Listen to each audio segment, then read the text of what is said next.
Rec League Podcast. Tell your friends, tell your neighbors, tell your family, tell your haters. Available on Anchor, Spotify, Google Podcasts, Radio Public, Breaker, and Stitcher. At Rec League Podcast on Facebook, YouTube, and Instagram. At Rec League Pod on Twitter. Episode 31 available now. Yo, whether you watching this from Facebook, Twitter, click the link in my Instagram, or YouTube itself. What up, world? So I just watched Star Wars, The Rise of Skywalker.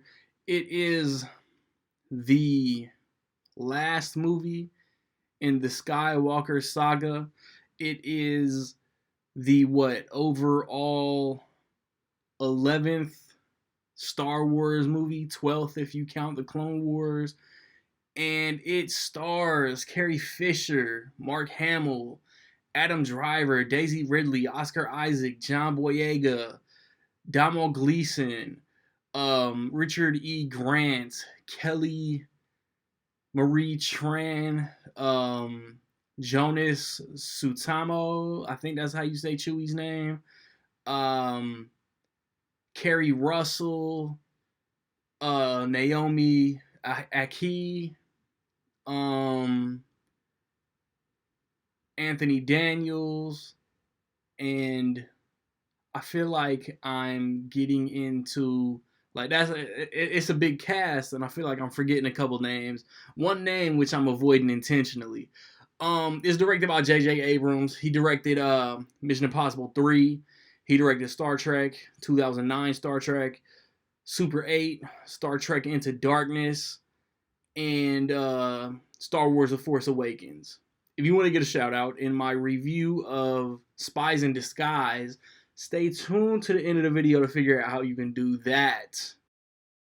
So, basically, without spoiling anything, like I said at the top, it's the culmination of basically every movie, Rogue One, Solo included. It's the culmination of every other Star Wars movie that's ever come out. Ever since 1977, Star Wars, back when it was just called Star Wars. The opening crawl basically tells you what you're going to get. And see, if I was Disney, if I was J.J. Abrams, I would have marketed this movie different, because the trailers and the opening crawl tell you what's going to happen. There's a character in this movie that I would have held back, and once a major thing is revealed, I just would have revealed that character at the same time. And that's what I was talking about with the Rec League homeboy, and he knows who he is if he watches this. And other than that, man, it's the dynamic between Rey and Kylo Ren. That's what has been building since The Force Awakens. Whether you love or hate The Last Jedi, and whichever direction you feel like that movie might have taken, I don't understand all the hate with The Last Jedi and what Rian Johnson supposedly messed up. Because it's like, if J.J. Abrams had to take this movie and course correct, he acknowledges The Last Jedi. It's not like he completely ignores that movie.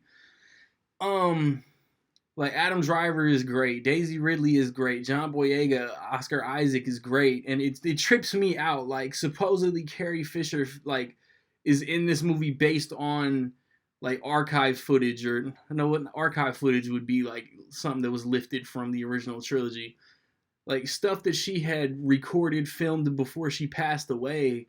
But she passed away 3 years ago. The Last Jedi wasn't even out yet.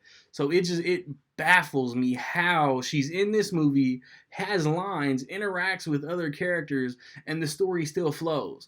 I don't want to get into the hate and the critics bashing this.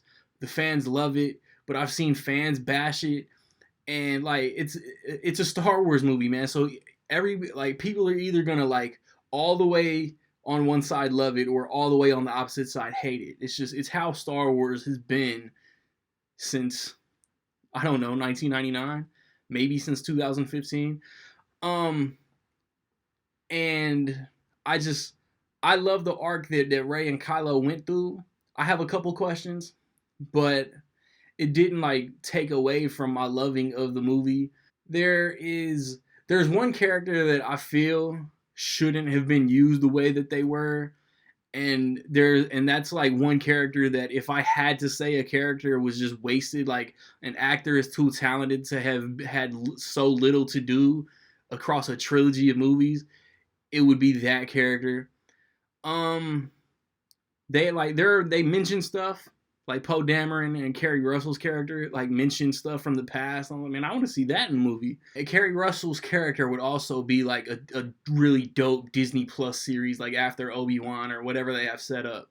I've seen so many just like complaints that are just like reaching for something to bash. Like people always have to have something to complain about, and it's just like your opinion is your opinion, but when people go into detail on some of these complaints, it's just like, dog, like what movie were you watching? I think like other movies that I really liked this year that people had no other thing to say about it except complain, like It Chapter 2, those who didn't like Endgame, those who didn't like Joker. It's like this is as good as I personally could have imagined the last movie of a trilogy, the last movie over the 9 movie Skywalker saga could have been. There were a couple jaw-dropping moments as far as I'm concerned. Like really, like the story was nonstop interesting for like a 2.5 hour long movie. I'm not even the biggest Star Wars geek, man, but I'll even go as far as to say as the sequel trilogy is almost as good as the original trilogy. Like A New Hope and Empire are certified classics, and Return of the Jedi is damn close if it's not. And same here. Like I'll say The Force Awakens will go down as a classic, and then in my opinion, The Last Jedi and The Rise of Skywalker are damn close. And then Disney put out Rogue One, which is amazing, and then Solo, which I think gets a lot of undeserved hate. Like it's a real fun movie. I want Solo too. It was dope. Like there was stuff I expected. The lightsaber battles were very cool. Like every lightsaber battle was cool. Um, I just I was pleased with the turnout of what this movie was, man.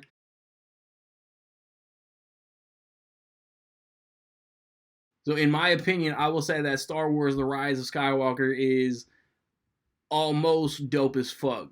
Have you seen Star Wars Episode 9? What did you think about it, man? Positive, negative, somewhere in between? Let me know. If you want that shout out in my Spies in Disguise review, how much will Star Wars make opening weekend, man? Be the first, be the closest. Get your guesses in $2 million higher or lower by noon Central Time Sunday, and you get shouted. Spies in Disguise obviously comes out on Christmas Day. That's when I want to watch it. Hopefully, I hope my theater pulls a fast one and gets Uncut Gems on Christmas Day, but I'm not holding my breath. I've recently posted reviews for Jumanji and Richard Jewell, late November stuff. Well, November stuff. You know how I do. Top 5 Christmas movies was just discussed on the podcast. Stay tuned to the podcast and to my channel, man. Favorite movies of the year, most anticipated for next year, 3 favorite movies of this quarter, Blu-ray collection update, most anticipated, man. It's all on the way, man. Like, subscribe, comment, find me where you find me, man. Don't know where to find me? Watch these credits. Peace.